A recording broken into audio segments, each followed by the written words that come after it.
Welcome into 10-minute warning. It's time for trivia. Ready? Ready. This AFC quarterback now has 4 games this season with 300 passing yards and 3 touchdowns. That's the most in this team's history. Who is it? Would it be Joe Burrow? Really? It is not Joe Burrow. I'll give you a hint. AFC East. It's an AFC East quarterback. Oh, I'm thinking of the wrong division. Sorry. No, I said AFC the first time, so Joe Burrow made sense. Okay. Yeah, don't second guess yourself. Okay. I'm narrowing it down because you did a bad guess. AFC East. So that's the Patriots and the Dolphins and the Bills and who's the fourth? The Jets. So it's not the Jets. This is riveting radio podcast. This is a riveting podcast. I'm going to take a shot and say Sam Darnold. Yeah, I have no idea. The answer is Josh Allen, Okay. who's having a good season and winning games. Yeah, I just figured that was too easy. I don't know if there's been 300 passing yards in Sam Darnold's career. Probably not. Probably not. But the thing that makes this stat important is Josh Allen, that's the most in Buffalo Bills history. That means he passes Jim Kelly and other greats that have played for the Bills. Wow. Which, That's a big deal. mostly Jim Kelly. Yeah. Only Jim Kelly. All right, start the show.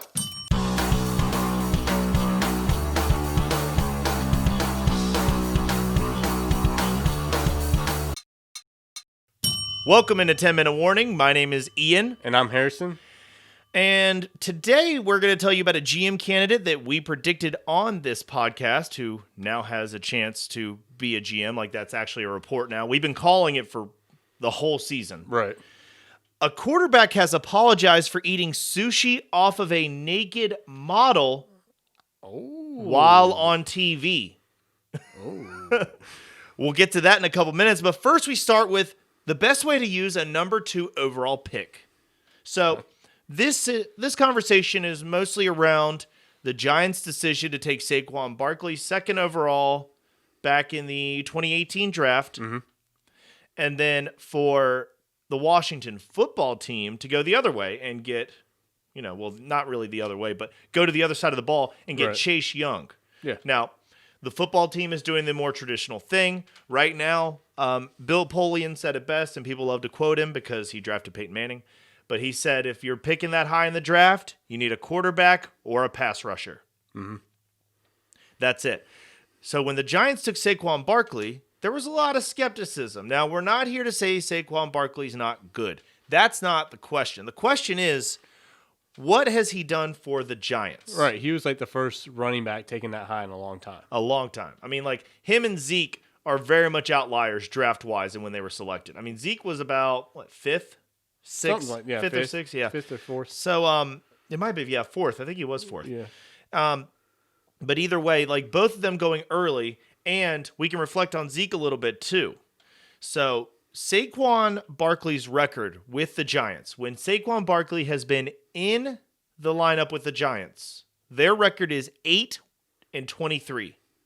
So not good. That's not good. So, if your job as a GM is to get a team wins, not necessarily yards or give them pieces, because we all know that giving Saquon Barkley to any team is going to give you a bell cow running back. It helps you disguise some coverages. Mm-hmm. It's going to help you do a lot of things. But 8 wins in 3 seasons. Now let's crouch out a little bit. One of those losses, you may give him, a little bit of leeway for, because that's the one he got hurt during this year. Mm-hmm.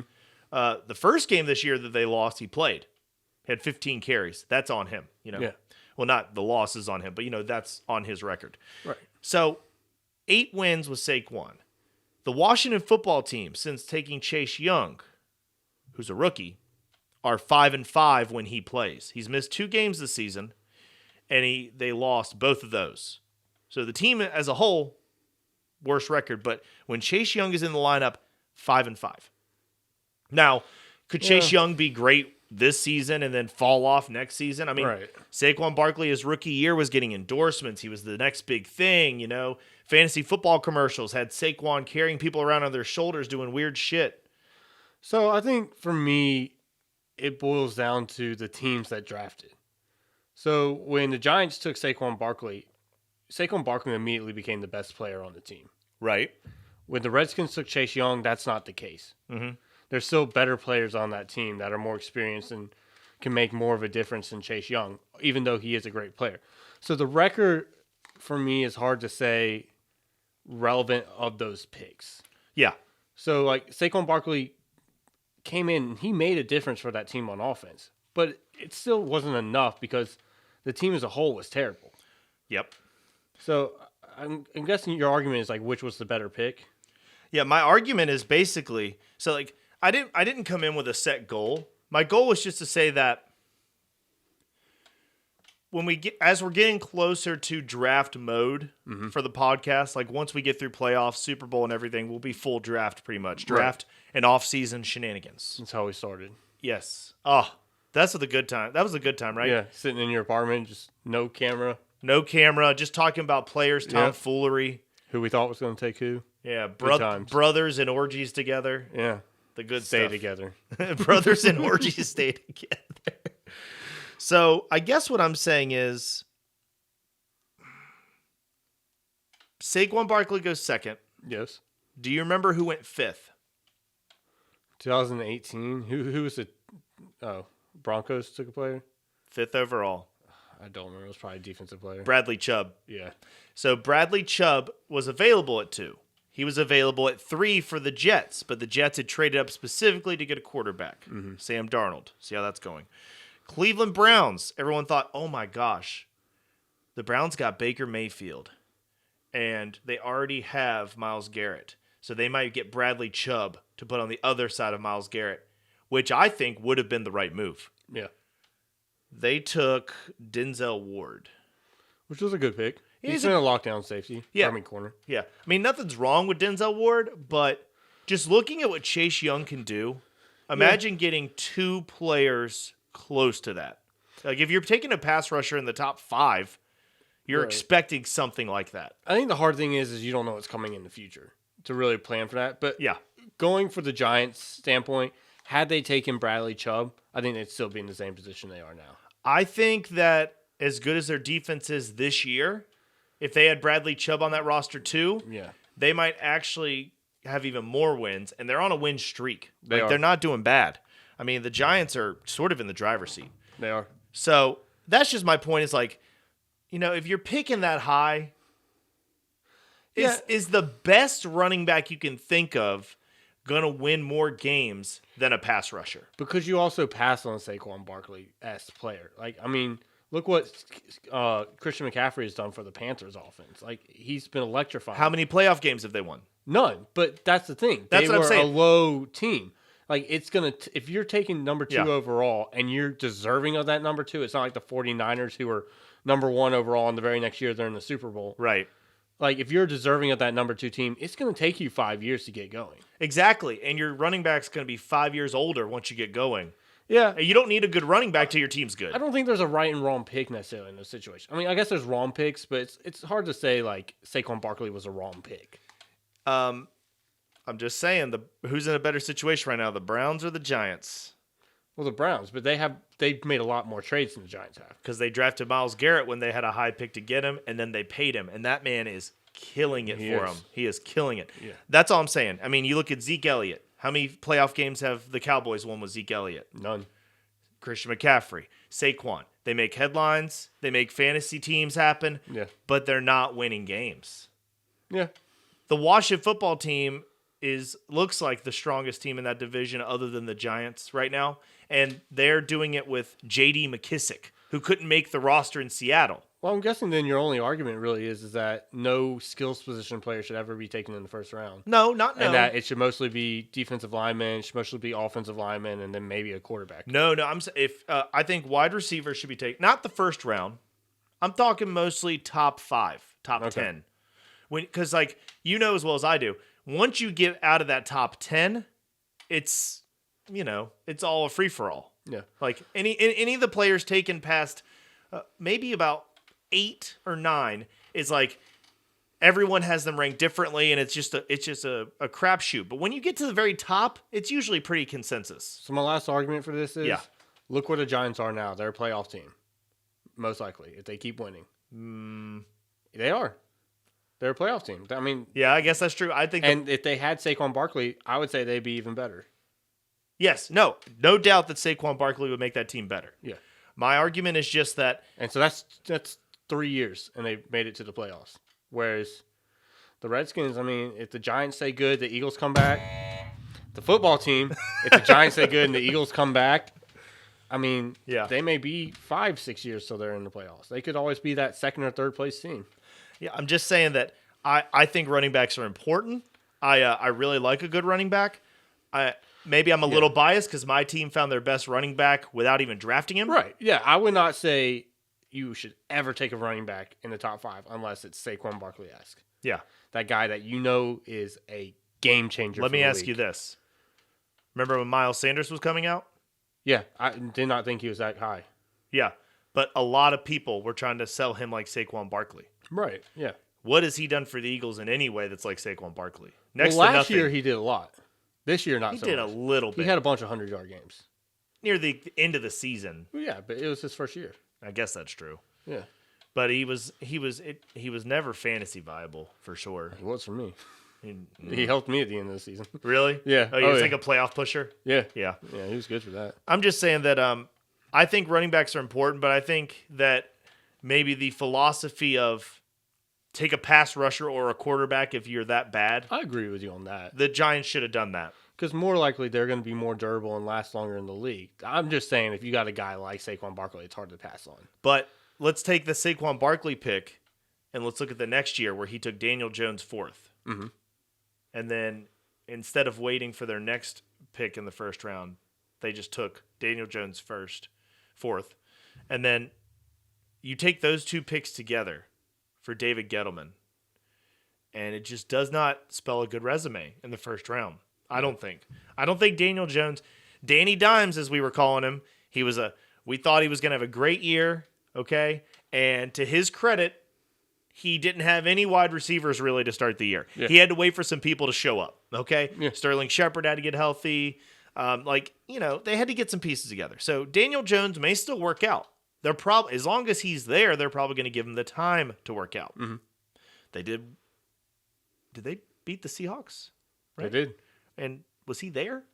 Yeah, he was. No, he wasn't. Colt McCoy was. Oh, that's right, Colt McCoy. He didn't play. See, that's what I'm saying. Like their 2 first-round picks, they seem to look better without him. Sometimes that's what's weird. It's just weird. Like if I told you that Daniel Jones was not going to play for the Giants, Saquon Barkley was out for the year, and they were playing Russell Wilson and the Seahawks based on the ESPN hype machine that is Russell Wilson. That's true. And DK Metcalf. Oh my God! How could they do anything wrong? Yeah, except every lose. week they're talking about DK Metcalf. And when was the last time they had really big scores? I mean, he's fallen off the past 2 or 3 weeks. Yeah.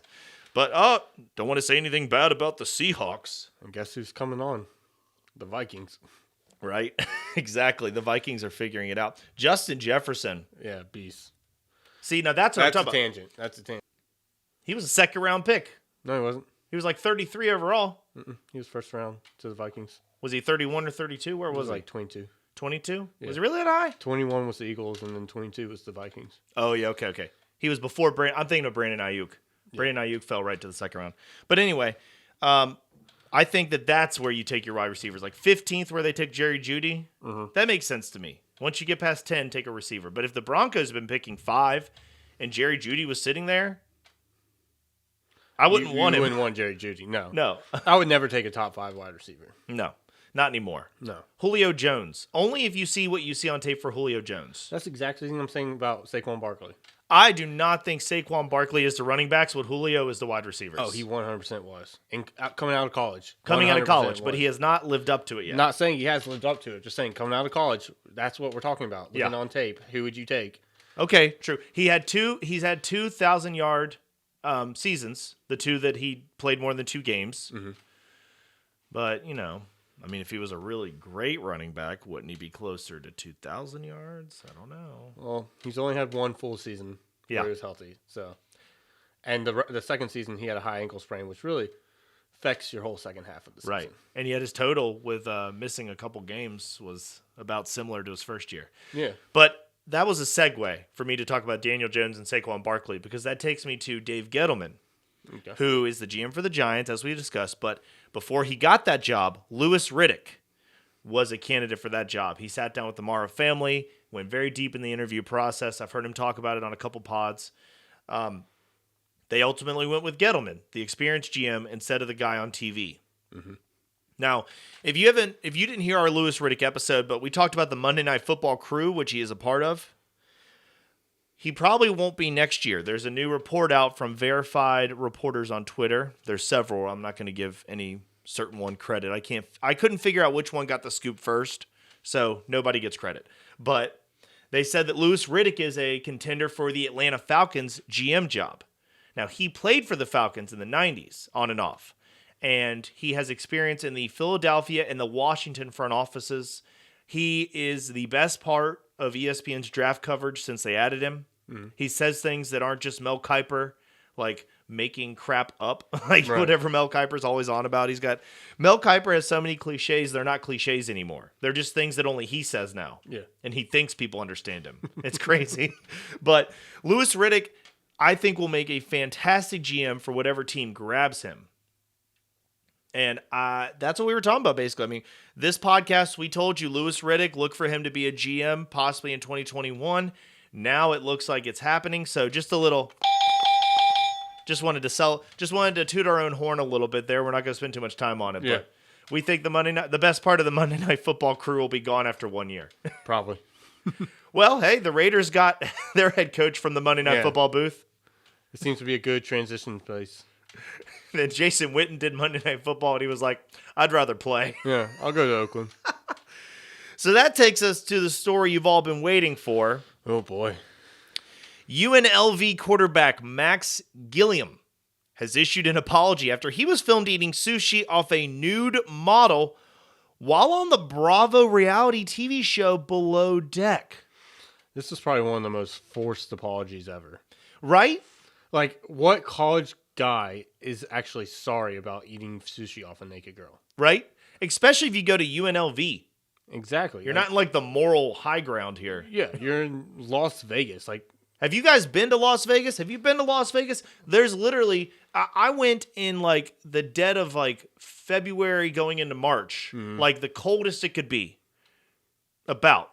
So 95. And girls just wore nude leggings to still wear stuff where their ass was hanging out. You see what I'm saying? Yeah. Like, all the outfits have asses hanging out. Yeah. So it's just a common occurrence. Like, nudity in Las Vegas is expected. To me, this seems like a coach said, you got to apologize. I'm sorry, son. NCAA might come down on us. You got to go do it. Now, he was like, okay, I'll do it. Fine. Have you ever seen Below Deck? I have not. I'm going to share something with you, podcast audience. So, through an acquaintance of mine, I was forced to watch some Below Deck, and it's kind of a guilty pleasure of mine. Now, I'm not going to watch it on my own, but I've seen several episodes from different seasons.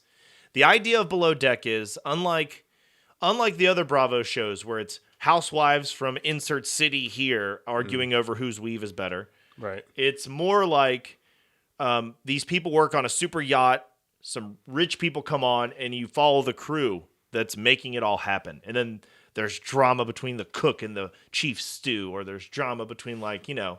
So every Bravo show. Well, yes, but these people are technically working. Okay. The dudes that work on the deck. So are the housewives. I don't think so. It's usually mostly dudes on the deck. Yeah. And you don't get to see them on camera that much, probably because they're steering a fucking ship and right. sailing. But the people inside seem to have plenty of time. Oh, I bet when they're filming, those boats never actually leave the docks. Oh, no, they do. You sure they do? Yeah. Oh, no, definitely. Because, like, part of it is, like, putting people in the water, driving them to shore for, like, setting up a picnic on the... You know, like, all reality shows are scripted. Yeah. Yeah. Yeah. But I think these people really pay for... I looked into this before. They really pay for the yacht, but they get a discount for being on the show. Oh, okay. I mean, because you know how much this shit costs? This is millions. Well, not millions, but thousands. like 20 grand. Yeah. Like something like that, like 20 grand. And then like... Millions to me. Yeah. Well, and then they'll give out a tip that's equivalent. So like you make some sort of wage working, but they do it for the tip. Yeah. So usually you tip really well if you get good service. So it's like always at the end, it's so reality show at the end. They'll have everybody lined up on the dock and they're leaving and they'll go, here's something for the crew. It's an envelope. They give it to the captain. And the captain goes, you made this many euros. And then Bravo will put up the U.S. numbers for us dumb fuckers who don't know European money. But yeah, so long and short of it is, because I've seen Below Deck, I can tell you that eating sushi off of a nude model who could not be nude completely on Bravo, obviously. Right. There was like, I saw some pictures, there were leaves covering the, it was kind of like there was some blurs. Adam and Eve type nudity with the leaves. Yeah. This is stupid. It's a stupid thing for him to apologize for. Yeah. It's on a reality TV show, which you just said we believe all of them are scripted, or at least a majority of them. Yeah. Don't come at me, reality show truthers. But like, if it's scripted, what's the problem with him doing it? Oh, even if that, like, he's old enough to do that. Yeah, he's not 17. He's not 7, like eating sushi off of a naked woman. And they're like, oh my god, we gotta tell your parents. Yeah. Like, he's an old enough guy. He's in college. He can make his own decisions. Like, I get it for the, like, viewership or the image of the school. They probably made him apologize, so that's not like, oh, this is what we do at UNLV. But this is what they do at UNLV.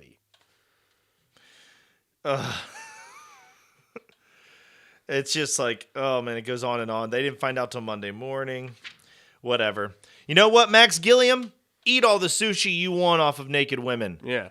Naked men if you want. We're not here to tell you how to identify. We just won't watch that. We won't watch the other one either. Yeah. Because the person that made me watch Below Deck is no longer in a position to do that. I'll leave that there. My wife's not into it, so. My wife. Oh, I wish I hadn't done Borat. I couldn't help it. My wife. I reached peak whiteness just now. Yeah. All right. You ready for the warning? Let's do it. All right. If this is for some reason your first time listening in, welcome. But the idea of 10-minute warning is we're going to go through the entire slate of games for Week 14, and we're going to do it in just 10 minutes. Ready? Ready? Go. Okay, first game, Patriots-Rams. The Rams are favored by 4.5. It opened up at 6. Yeah. It's probably going to move a little bit more before Sunday. Over-under's 44. Is this in LA? It's in LA. It's a new stadium for Tom Brady to get. Oh, I'm sorry. It's a new stadium for Bill Belichick. It's a new stadium for Bill Belichick to get a win in. I have a feeling the Patriots are going to win this game. They just had a huge win against the Chargers. Why not beat 2 LA teams in a row? I think that the Rams might win this game, and only because of how the Super Bowl went. Okay. I think that Belichick was able to outsmart Sean McVay in the Super Bowl, and I think that with Cam Newton's limited ability to throw and Jalen Ramsey being on the Rams, I think that as long as Aaron Donald in the game and the gang can keep the line of scrimmage secure with the run, keep Damian Harris and Cam Newton locked down, I think the Rams can win handily. Okay. Timeout. What do we get to? 8:54. Okay, we got plenty of time. Yeah. Time for a question. All right. I'm not off to a good start so far. Trivia question. Yeah, you're 0-1. I'm 0-1. I've had 2 good previous weeks or times, whatever. It's been some weeks, but yeah. Let's see if you have this one. I feel like I'm going to go 0-5 today. You don't have a good feeling about trivia today? I don't have a good feeling about trivia at all. He's like, I don't think this is going to work. Yeah. Okay. Bill Belichick's 4th win by 45 plus points, Okay. which we just discussed, ties this legendary Dallas Cowboys coach for the most such wins in the Super Bowl era. Oh, God, I don't know my history of Dallas Cowboys coaches. Oh, as soon as you hear this name, you're going to know I exactly know what it is. Gene Stallings. That's an Alabama coach. I don't know. Nope. I know who you're going to say. I just don't know the name. I can't put the name on my tongue. Legendary. I'm talking I like know. back in, like he held the job for 30 years, I think. I know exactly. Like, I know, but I just don't. Tom Landry. Yeah. Tom Landry. That's it. I know. I just can't put the name out there. I hear that. I thought you might have said Jason Garrett or something. No. I knew it wasn't Jason Garrett. All right. All right, Ray. Time back in. Go. Titans, Jaguars. So the Titans are heavy favorites in this, but they opened up as 9.5-point favorites. Now they're only 7-point favorites. The over-under moved from 45.5 up to 53. Okay. They're expecting some scoring, but the Jaguars are 1-11. The Titans are 8-4. Yeah, I feel like the Titans kind of want that revenge a little bit. Not revenge, but they just got beat pretty well. I mean, they came back, but They came back at the end, but the Browns manhandled them. Browns manhandled them. Yeah. And I think they want a little bit of like the pressure starting to cook that we got to make the playoffs. We got to look good going into the playoffs, all that. So I also think that the Jaguars, though, because the GM's been fired, the head coach is basically on an island. yeah. So I think it's tough to tell if Doug Marrone actually wants wins or if he's hoping to keep his job and get to pick a quarterback. Yeah. But I feel like Gardner Minshew would be in the game more if they wanted to win. True. But they start. So I think this game is close, and I don't think the Titans cover, but I do think the Titans win. Yeah, that's how I feel. I think it'll be a grind out. Cowboys, Bengals. This is a tough one. Yeah. It also doesn't look like a fun one. The Cowboys have looked a little bit better. Still From 3-9. where they first started, where they couldn't even score a touchdown. Yeah. So I'm going to go with the Cowboys, but they also said that Cowboys are 3.5-point favorites. running back Zeke Elliott didn't practice today, Really? or hamstring or something. He was held out of practice. Now, see, that could be interesting, though, because if Tony Pollard gets a full workload against the porous Bengals defense, Yeah, either one of them could look pretty good against the Bengals, I think. yeah. I'm I'm going to go Cowboys. Cowboys. I'm going to go with the Cowboys as well. I feel like the Bengals are looking pretty good draft pick wise. Their Yeah. quarterback's done for the year. Their coach is not going to get fired. No. Like, you get a lot of security in Cincinnati you don't get anywhere else. Yeah. If Joe Burrow was playing, I'd say otherwise, but If Joe Burrow was playing, the line would say otherwise. Cardinals, Giants. The Cardinals are 6-6. Giants are 5-7. Cardinals are 1.5-point favorites. Over under currently at 45. Hasn't really moved much. I'm going to take the Giants because I feel like they got more to play for right now. They got to keep that lead in the division, and the Cardinals have not looked good as of late. Everything I'm looking at for defenses is saying the Cardinals defense don't start the Giants defense, which is what they said last week, but I got 12 points out of them against Seattle. You know what I'm saying? Like, people are sleeping on the Giants ranking wise and everything else. Right. You might be right here, but I also think the Cardinals kind of have their season on the line. That's true. That's another, like, where's the game being played at? I think that It's in New York. Yeah, I'm sticking with the Giants. The Cardinals are 6-6. I think this is make or break. You got to win this game in that division, or you're Done, yeah, they might be done soon. Like, I'm gonna go with the Cardinals. Okay. And I'm probably gonna regret it. Texans, Bears. The Texans are 4-8, and the Bears are 5-7. I think that's important because Yeah. I mean, the Bears are 6 games losing streak right now. yeah, like they were a 4-win team. Yeah, they were doing good, and then it just all went off the rails. Then it all. I'm going to take the Texans. I think Deshaun Watson he looked pretty defeated after that last game with the way it ended, but I think he's hungry for some wins to finish the season. It'll be interesting to see if Brandon Cooks can play. Yeah, Concussion wise, because if Kiki Cutie is their best wide receiver, that's true. It's not looking good. no, I mean I think he could still look good though. Yeah, I don't know. Kiki looked good. Thanksgiving, 144 yards. that's true. That ain't bad. I'm taking the Texans too. Okay. I don't think the Bears figure it out against the Texans. They're playing for Romeo Crennel like you never thought. Broncos, Panthers, a game I'm actually thinking about going to. Well, you'll hear about that next week if I make it. But it's 4-8, 4-8. Two teams that are projected to pick in the top 10 right now and could really head in any direction to try to fix their season with 4 extra wins or 4 extra losses. I think this is going to be a defensive game since that's really what both teams had to rely on, but I'm picking the Broncos. I'm picking the Broncos too. Christian McCaffrey didn't practice today. Yeah. There's a chance he doesn't come back for it. And the Broncos played so tough against the Chiefs. They feel like they could have beat the Chiefs. Yeah. If they have that mentality against the Panthers, they should win the game. It should. Yeah, that's how I see it. So I think the Broncos win that one. The Panthers are 3.5-point favorites. Really? Oh, well, they're the same record, and one's the home team. West Coast team traveling to the East Coast. Yeah. So I can see that. Yeah, you usually get at least 3 points for home field. Let's go on to the Vikings Buccaneers. Vikings are 6-6. Bucks are 7-5.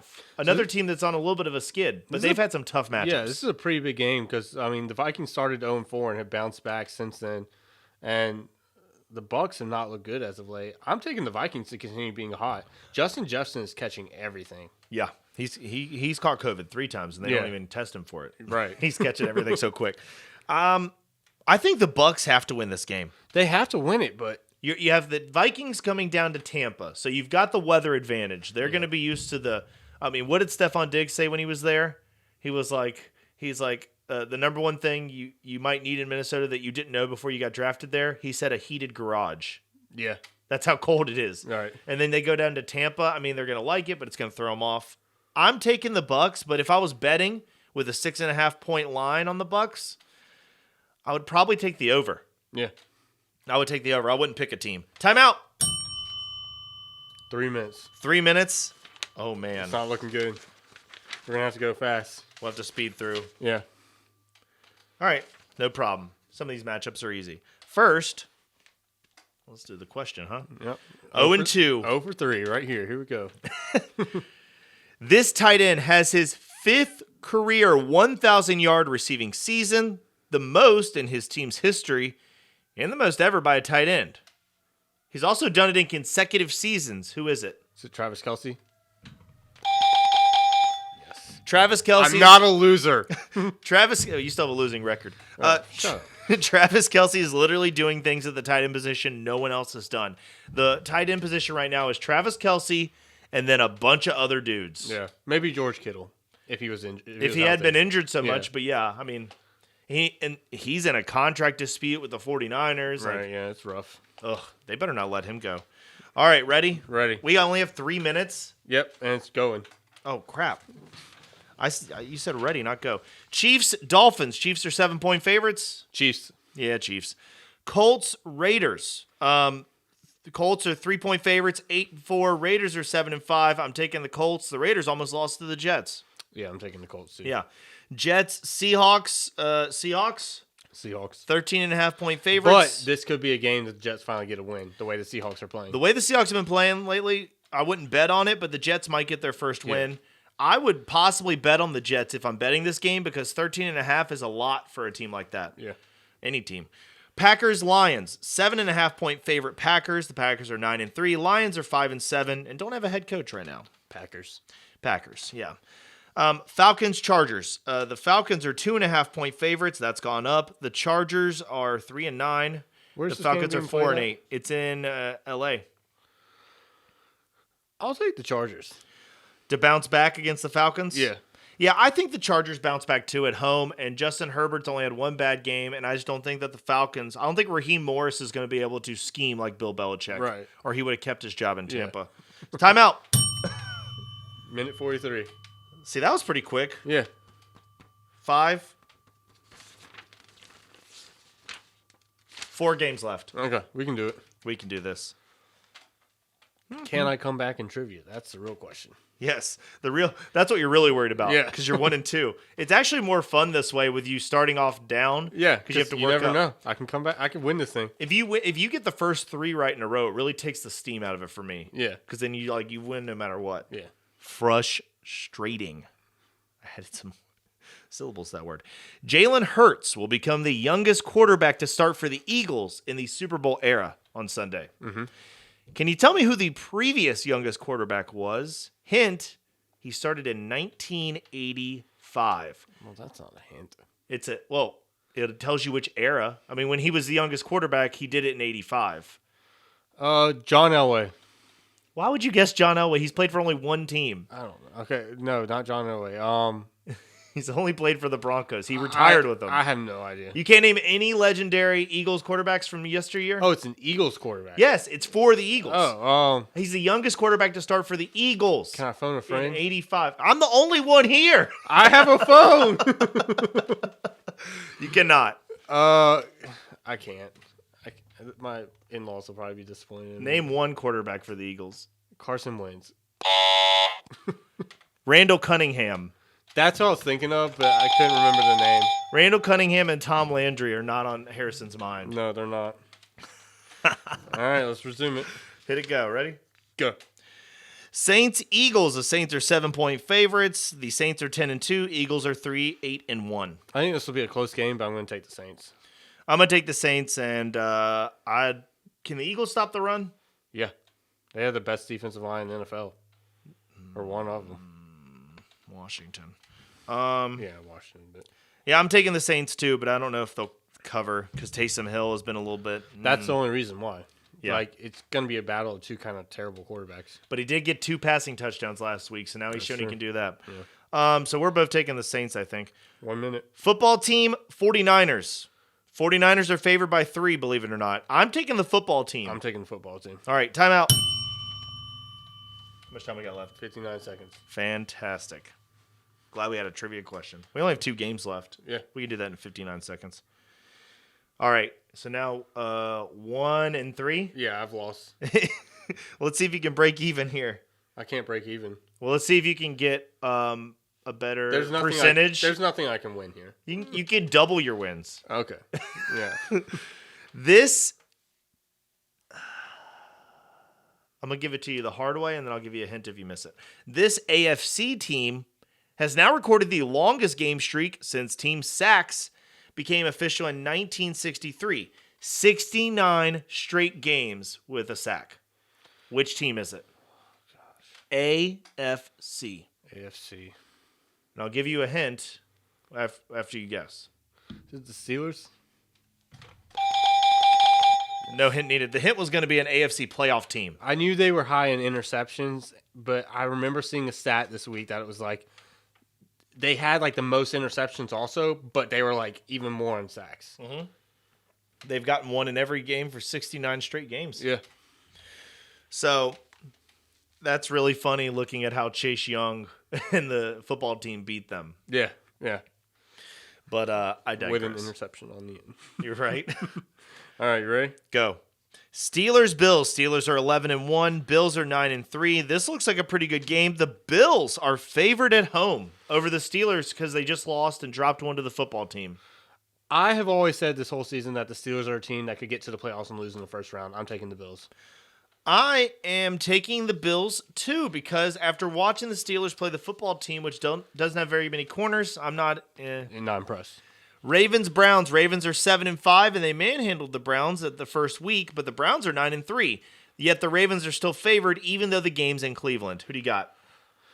I'm going to go with Cleveland. I'm going to take the Ravens. Okay. Pause. 17 seconds to spare. We beat our record. Last time it was 14 seconds. Hell yeah. Yeah. Leftover time. Yep, we're the best. Now that we finished that, I mean, I want the Browns to win that game, but I do too. I just see the Ravens winning it. Yeah, the Ravens may have the formula for the Browns. That's why they blew them out the first time. They know how to play. John Harbaugh knows how to play the teams in his division. And after what they just did to the Cowboys, I know that's not impressive, but that's a confidence-building win after they had some struggles. If the Ravens were still struggling going into this game, different story. But if the Browns put up 41 on the Ravens, just prepare your hype train. Yeah. So we're going to end the show with one quick note. I've alluded to it a couple times tonight, but we're going to go right to it. As of week 14, this is the NFL draft order for 2021. Ready? Right. Right now, the Jets are 0-12. They're number 1. The Jaguars are 1-11. Number 2. The Jaguars, I've been saying it for a while. I feel like the Jets are going to accidentally win a game. I can't believe it didn't happen in week 13 with 5 seconds left. Well, they purposely blew it. Right?